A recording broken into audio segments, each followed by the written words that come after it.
Namaste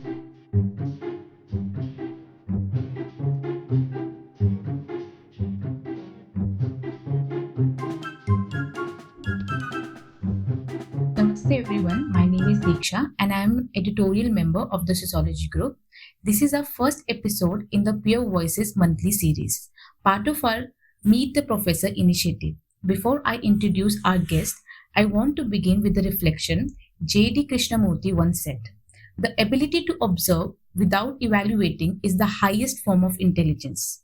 Most of us go through life noticing things only on the surface. We reflect, we assume, we judge, but very few people pause long enough to observe, to notice the meanings hidden in a gesture, the emotion in a performance, the philosophy inside a ritual, or the depth within an ordinary, everyday moment. Dr. Nath Pathak is one of those rare observers. His work has shown again and again that culture is not something far away in museums, but something alive in conversations, performances, cinema, gestures, and even in the smallest habits of everyday life. He reads society the way people read poetry, with attention, patience, and imagination.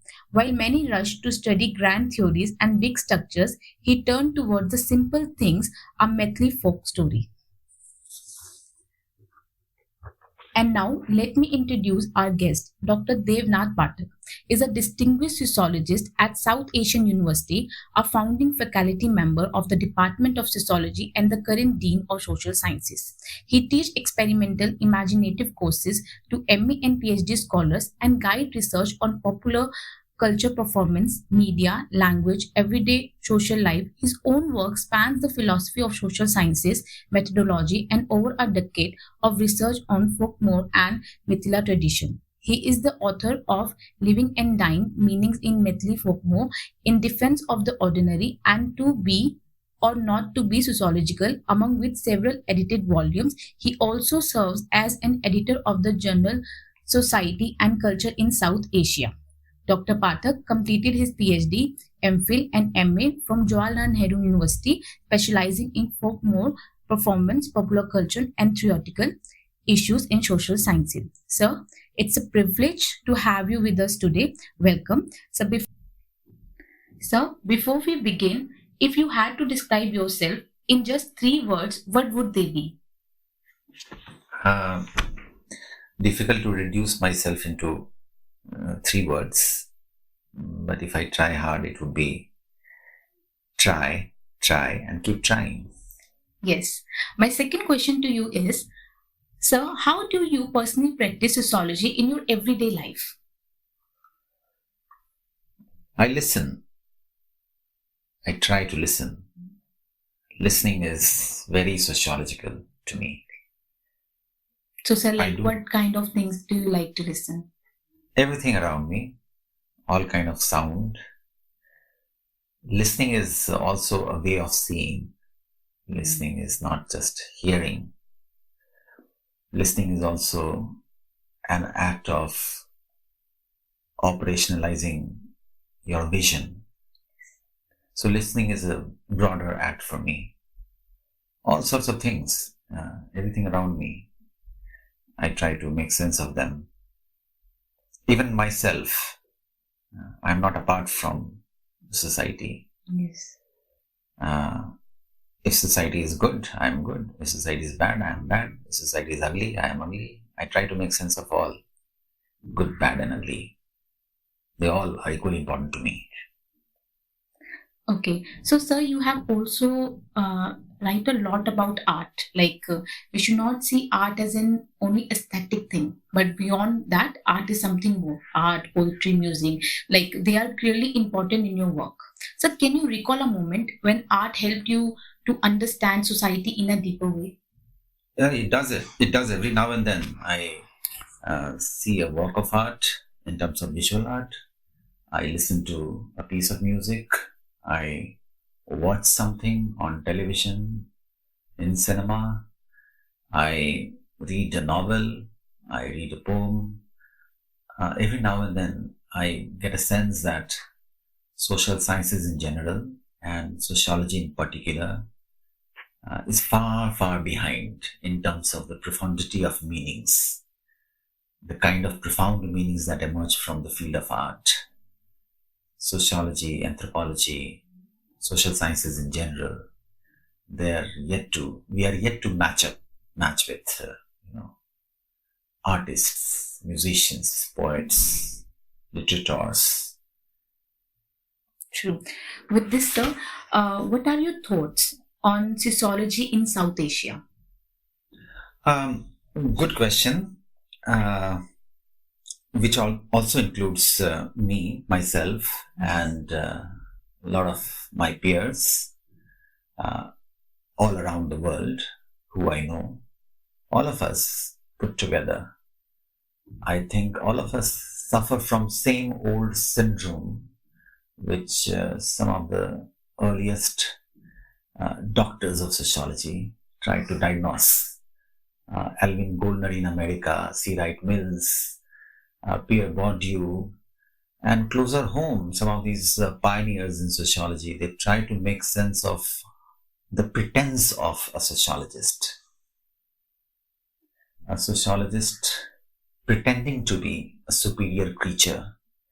That is something I find is a great bottleneck for sociology in South Asia. It does not allow sociologists to see, explore very many domains of meanings. Many areas of inquiry remain marginal precisely because we have this strong pretense that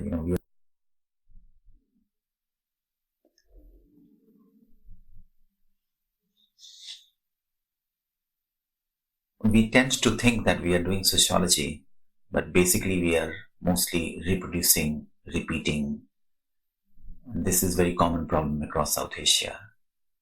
We tend to work with the same known themes of inquiries. Our methodology are almost static for ages. We have not been doing any methodological innovation. I do not see, even in the recent research papers, there is no sign of playful experimentations in methodology, in theories, in concepts.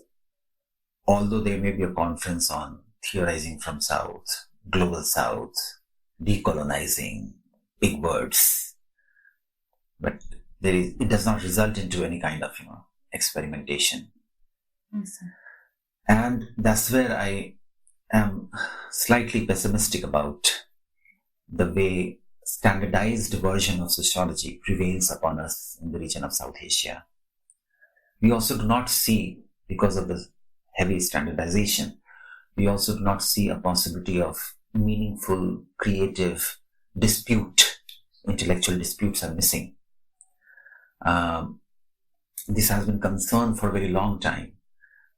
Occasionally we felt that there would be some kind of dispute which would lead us from the status quo of sociology to some kind of advancement, but it doesn't work out. It dies down, this kind of there is no dispute, no space for dispute. If you try to intellectually disagree, it immediately results into some sort of casualty for your network. And the network mindset is so strong that meaningful disagreements are totally out of fashion. Also, I see another thing being played out in the name of sociology across the institutions of higher education is a certain kind of gimmick, certain kind of games, certain kind of moves, posturing, certain kind of very poorly thought out intellectual politics. To sum it up, I would say that sociology in South Asia may create a slogan for academic freedom, but it does not practice academic freedom within the realm of sociological practices. We do not see that academic freedom. We do not see that freedom translating into play with, taking risk and play with all kind of new possibilities. So unless we apply that academic freedom within sociology, our demand from academic freedom outside sociology will be only considered hollow or rhetorical demands, meaningless demands. Very insightful, sir. My next question to you is that in your work on to be or not to be sociological, methodological ways of saying, you see methodology as not mere tools and techniques, but a dynamic field of reflexive sociology. Would you like to share a few ideas about this understanding of methodology? See, methodology is not just method and technique. Unfortunately, it has been reduced into just method and technique. Methodology is a larger field of understanding, of perspectives. I tend to propose that methodology is our way of seeing, and it involves our vision, it involves our ideology and utopia, it involves our unstated belief system with which we work.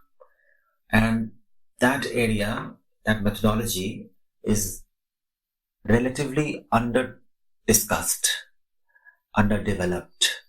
There is no promotion for inquiries into methodology. There is no encouragement. It's become like, if you look at any research proposal coming from be it youngsters or even the very seasoned, mature professionals, there is no discussion, debate on methodology. It's just like suggesting that, this method or that technique will be applied. And it is understood that, method and technique itself becomes methodology. Yeah. So my purpose in this book was to help anybody understand that methodology is a significant area of inquiry, A. B. There should be more explorations of sources which can provide alternative conceptual apparatus, alternative sources of insights that can help us in developing new methodology, new ways of seeing in social sciences. I also tend to feel that, sociology, if ever, was progressive. It was precisely because it worked with strong sense of ambivalence. And I try to show in this book that, even our classical Trinity boasted of that ambivalence. There was this creative ambivalence in the classical sociology. As a result, there was a great deal of progress over there in terms of knowledge, in terms of the kind of epistemological milestones they achieved. However, that ambivalence has been, I feel, erased due to heavily officially standardized version of sociology, in which it gets really difficult to forget about ambivalence. It gets really difficult to even take risk and try out new things. So, sir, if you have to explain sociology to young undergraduates, researchers, what are the ways you would like to adopt to enlighten them? Because for the youngster, sociology is more becoming these days theoretical, and they don't like going to the field, practicing, as you said about the methodology. It has becoming very compartmentalized understanding of the things. But how do you want to see the young people, researchers, to teach, to see sociology and practice it in their work? See, the first thing I always ask youngsters who approach me for their master's dissertation, for their doctoral research, the first thing I ask them to do is to write diary based on what they think of themselves, where they come from, what all they have gone through, what kind of family they have grown up in, what kind of society they lived in, and what kind of ideological positions they have adopted. This is the first thing I ask them to do, an inquiry into themselves, to understand how social they are. All of us are sociological unit of analysis, so to say. And that would be the first thing any youngster should be doing. Before venturing out, the world outside will be better understood if we understand ourselves first, right? And I strongly feel that our training programs, our certification is primarily for checking how a student is doing in the world outside. what you call it, the field. However, the field is not just out there. Field is also in here, within everyone. So the inquiry, somehow I feel sociology would be better place if the inquiry begins with the self, right? And that does not mean that sociology should become pure psychology. Here, the purpose of this self-critical inquiry is to understand what one has been, what one has become, what is belonging of oneself, and then get to see the rest of the world, not as something apart from us, apart from ourselves, the world in which we are also located, the world of which we are also parts. So that would be my advice to youngsters. Start with yourself, and starting with yourself can be through anything. It can be through your hobbies which are closest to your heart, the kind of cinema that you watch, the kind of friends you hang out with, the kind of things that you like to read, the things which you hate, right? Examine your own emotional roots and try to see who you are, right? Yes, so on the cinema, I would like to ask you what kind of cinema, in your view, enriches sociological imagination? All kind of cinemas. There can't be classification of good cinema useful for sociology, bad cinema not useful for sociology. Even bad cinema is very useful for sociology. You make a list of all the flop films and you will find that they will help you to very good sociology. You will understand sociology better if you figure out as to what was this film and why it flopped, why it didn't work with the audience. You will get to do sociology with that kind of films too. And of course, with some of the films which are very widely accepted by the audience, gives you another kind of route for doing sociology. So any kind of cinema is good for making sense of society and applying a kind of sociological imagination. Any cinema. Unfortunately, these days I notice that when we have to talk about cinema in sociology, in anthropology, we invariably go to documentary films, Yes. Or ethnographic films. I do not dismiss the importance of documentary and ethnographic films, but it would be misnomer if we tend to think that the non-ethnographic, non-documentary films are not very useful. The popular films may be equally useful for doing sociology. Yes, sir. Totally agreed. So, in your view, what does it mean to not to be sociological? Good. It would mean that you do not exist. Every bit of our existence is sociological. Nothing is non-sociological. And with that idea, if you start doing sociology, you will realize that it becomes very easy to answer another question. If I flip your question, there will be another question: what is sociological? And if you realize that everything is sociological, your life is easier, right? Even the finest of very psychosomatic experience is available for sociological analysis. Your bodily sensation is available for sociological analysis. The pleasure you get in eating food, the disgust you may develop about certain kind of smell, everything is for sociology. Everything is available to pave ways for doing different kind of sociological analysis. True, sir. So it means nothing if you say what is non-sociological. There is nothing called non-sociological. Very insightful, sir.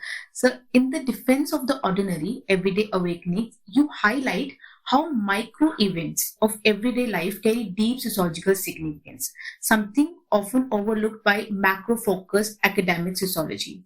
You're also in defense of vulnerability of being confused, imperfect, simple, and ordinary. What was the vision behind challenging academic arrogance?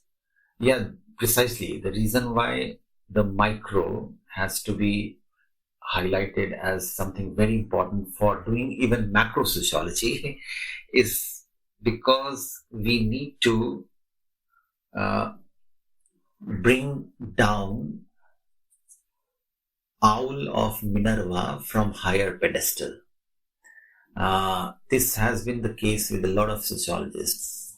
They conduct empirical research, they have very sophisticated data, they conduct very good data analysis, and it seems their job is done. But I find a problem with the best example of the best kind of research and research output, and that is that it does not represent the vibration, the pulse, the very ordinary, banal uh, experiences coming from the micro context. And that's where I feel, that's why I said in the beginning, sociologists in South Asia can be commonly characterized by their pretense. Yeah, that pretense does not allow one to get into the details of micro. The details of micro would present to us counter narratives. It would be difficult to be very conclusive about whatever we are trying to study if we pay attention to the details of micro. But then the weak intellectual politics of sociologists requires to oversee, to overlook, to ignore, to neglect this pulsating vibration of the micro, because they are in haste to offer a grand argument, and a grand argument which will be applicable for the macro, right? And in that haste, they do not realize that, they're not only undermining their understanding of society, they're also undermining their intellectual politics.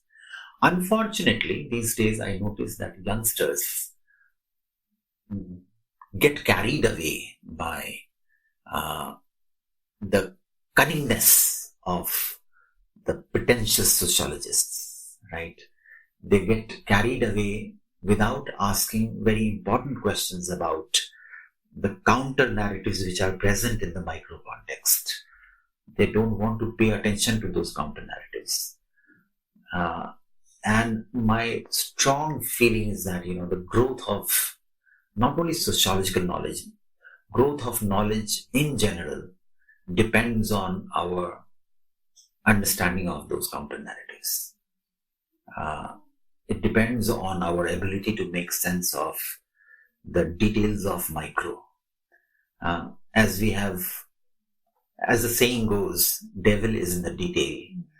And I believe that devil of the detail can enrich sociology, and it's high time we make friends with that devil.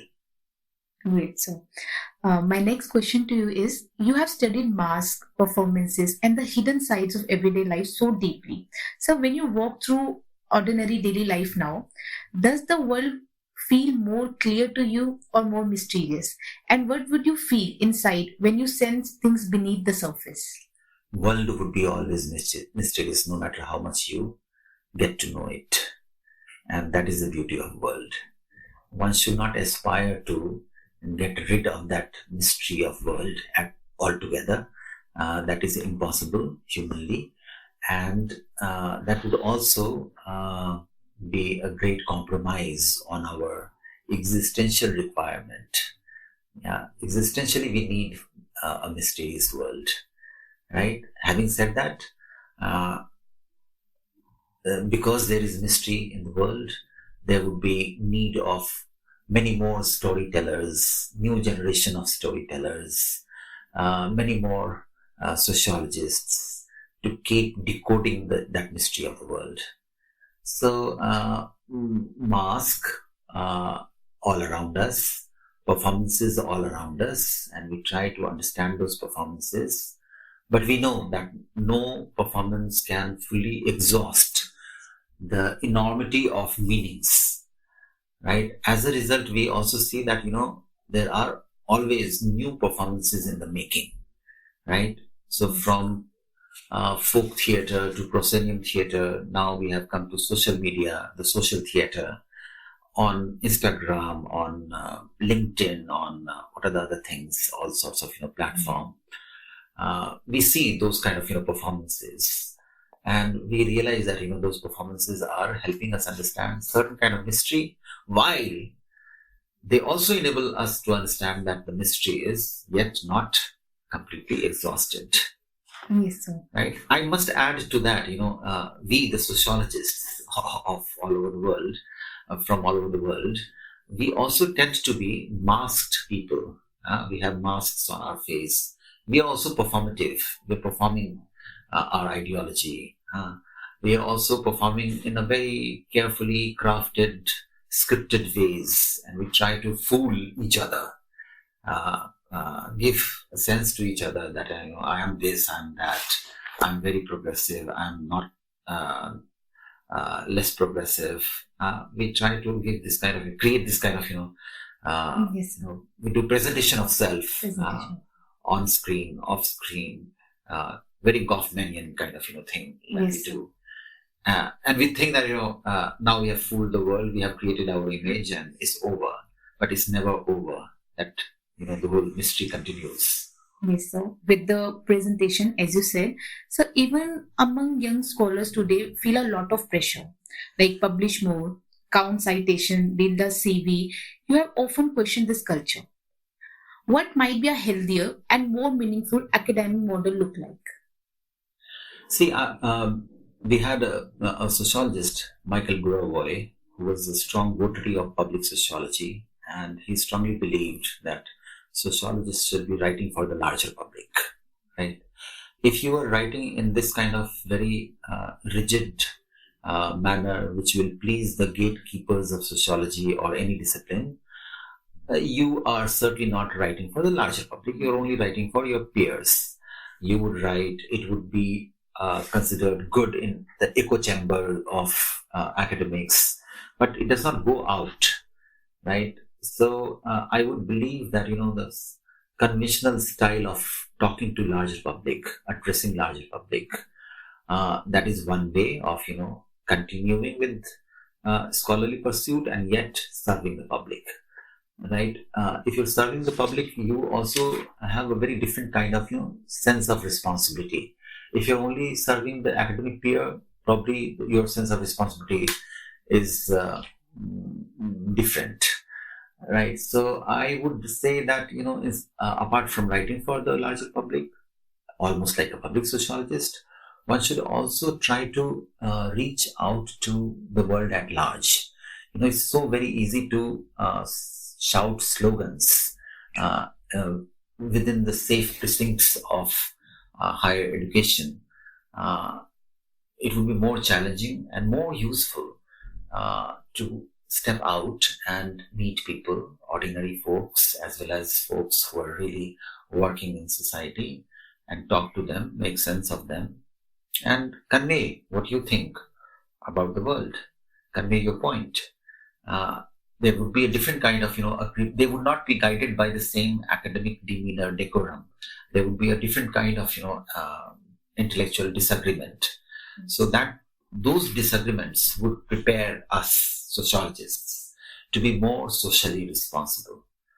As of now, I see a lot of us are highly self-serving sociologists.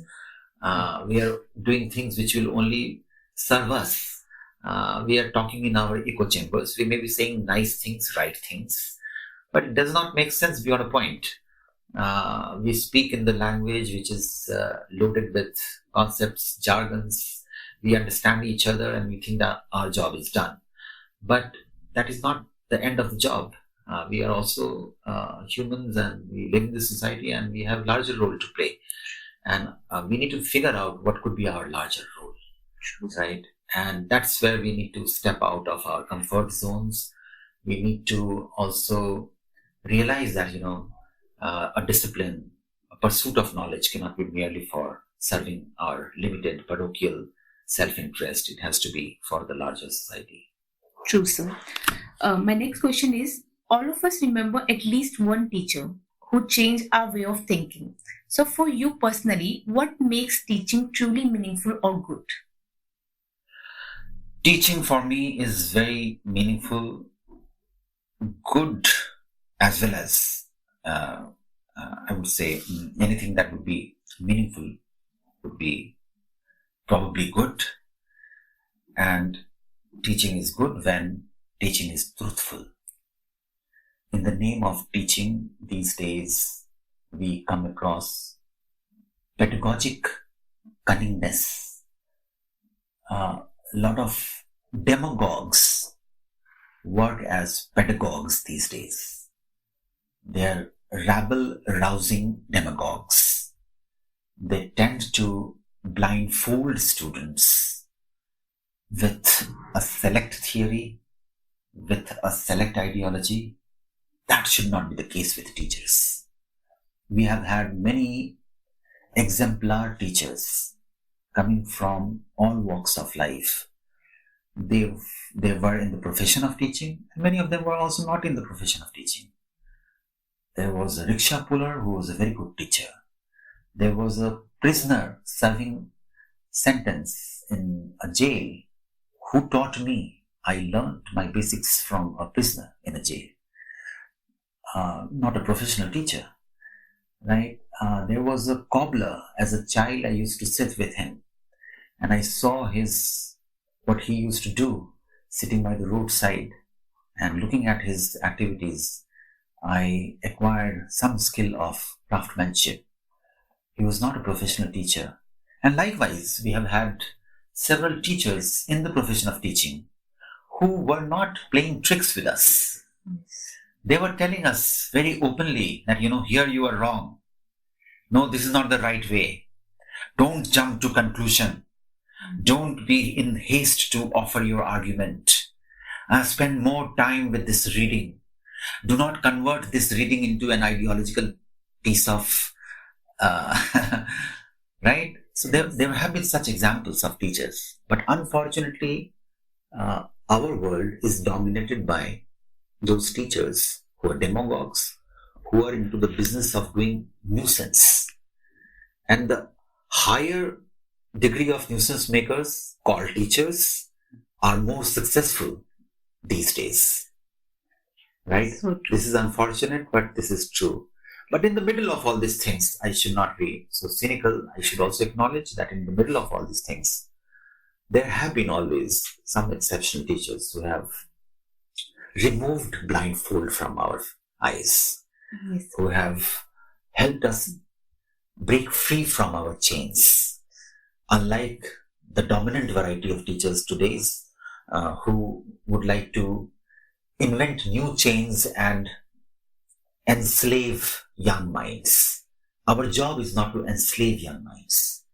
Our job is to free young minds so that in that state of freedom, they explore new things. They find new meanings. They provide new ways of leading successful, healthy, good life. Right? Our job is not to make our students a clone or a caricature of ourselves. Our job is to set them free so that they find out who they are.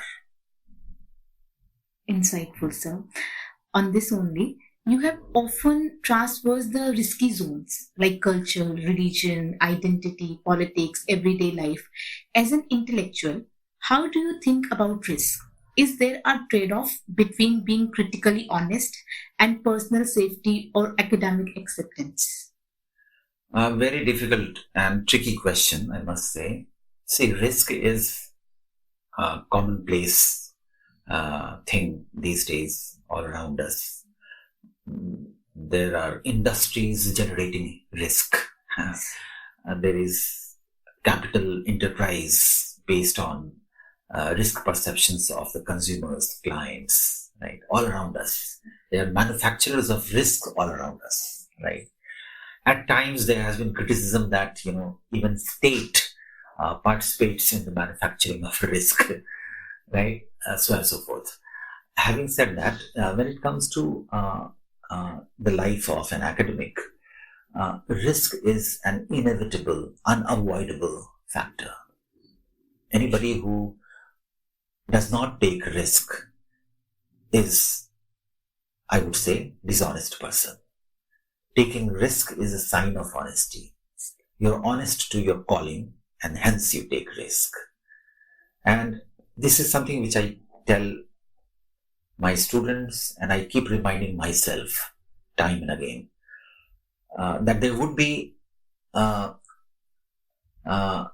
of acceptance, there would be a dismissal, there would be rejection, there would be scornful remarks coming your way if you take risk, and if you are very honest, there would be punishment probably at times for taking risk, for being honest and being very truthful. Having said that, one would not shy away from taking risk wherever necessary. It doesn't mean that I would not, or anybody who is inclined to take risk, would not worry about acceptance, wider acceptance. We do worry. We are social creatures and we would like to look at others when we articulate a point. We would like to see what kind of hermeneutic bonding we create when we talk to others. And we would expect that, there will be some engagement. Having, accepted the importance of acceptance from the wider public, I would say that, we do not fail to come across certain occasions in our academic life, professional life, also in our personal, informal setup. We continue to take risk. Yes, sir. So, if you were designing a sociological curriculum for 2030, what key skills, topics, or method would you prioritize to make students sociologically aware and critically engaged? A big question. This question requires me to spend probably at least a few hours. It would involve designing the whole set of course curricular content. To keep it very short, one can say that it would be a curriculum of contemporary, whatever is contemporary concern. It would be a curriculum guided by ethics of care. It would not be a curriculum which is prepared and offered only by the way of serving certain kind of professional requirement. It would be a curriculum which will be a response to the calling that we pursue, right? Yes, sir. So my next question is: people often see religion, science, sociology, and philosophy as separate words. But are they actually asking different questions, or are they trying to understand the same truth in different languages? No, I would not say they are totally separated from one another. History of ideas would show you that they are having intersections of science, religion, mythology. There are plenty of examples of such intersections. So they are not separable. A. B. They're all sources that provide us insights, pathways to understand. I would not use the word truth because truth is debatable. It is debatable whether there can be a singular truth, and also because truth is largely subject to truth claim, right? There are a lot of truth which are subject to truth claim in public discourse, and there are a lot of other varieties of truth which are not yet subject to truth claim in public discourse. So truth I do not know, but all these are certainly sources which gives you ways to accomplish understanding, get to different kind of set of meanings, right? They are various ways in which you can acquire embodied experience. Yes. And that way, all these sources, all these pathways are equally important. Professor Pathak, according to you, what is organic intellectuality in sociology work? And do you feel your style of connecting academic sociology with everyday praxis is an extension of organic intellectuality? This is because I follow Gramsci on these things very closely, and even if I go beyond Gramsci, I've been a student of folklore from from Africa to uh, Europe, and of course closer home in India.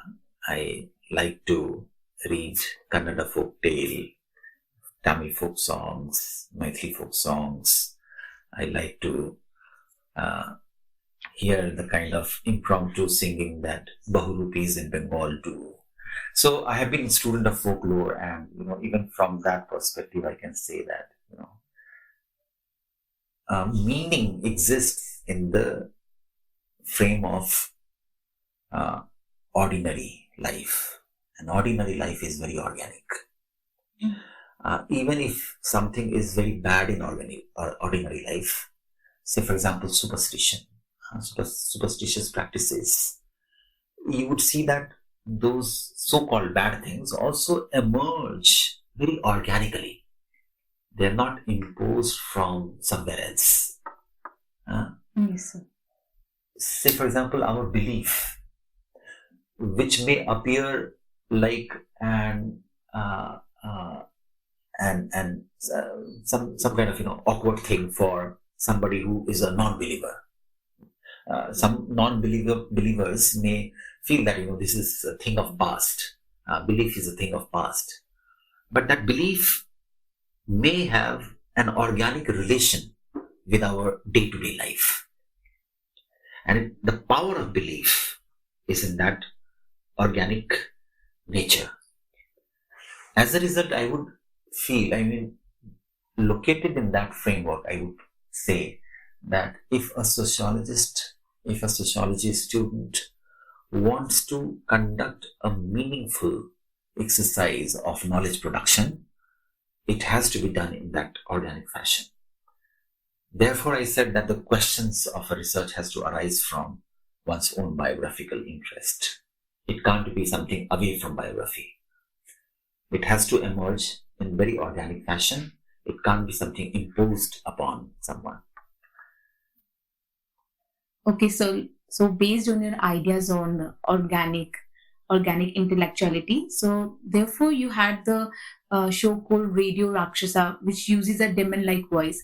What made you choose that voice, and what energy or meaning were you trying to bring into the listener's mind? Yeah. No, yes, you can say so. In various ways, my own uh, organic connections come up in my work, uh, in writing, in teaching, in the kind of research that I do, as well as in some of these, other stuff that you have mentioned. This very temporarily, I had a couple of episodes with that, demon-like character, which was named Radio Rakshas, and it was to give us the sense that these Rakshas kind of voices are all around us, organically available in our day-to-day life, and they can be also meaningful voices. So through that kind of voice, I try to do some social critique. I must mention that Radio Rakshas had annoyed a lot of people. It was very subversive in nature, and many friends became my enemies after listening to Radio Rakshas. And I was not even given any opportunity to explain. So what to do? This is how. That's why I said that anybody who takes risk Yes. will be subject to all sorts of consequences. And people who really value, and I really value, freedom, intellectual independence, academic freedom. Anybody who would value freedom would have to take risk and would have to face consequences. Great, sir. So Radio Rakshas show may have stopped, but the demonic voices, which are very organically available all around myself, they are still with me. And hence you can say by and large, I tend to be subversive even now. Great, sir. Dr. Devnath Pathak, thank you so much for your thought-provoking remarks. Your clarity, depth, and practical insights have given this episode both focus and strength. We remain deeply grateful for your time, your guidance in sharing your wisdom with us today. Thank you, Thank sir. you. Thank you, Disha.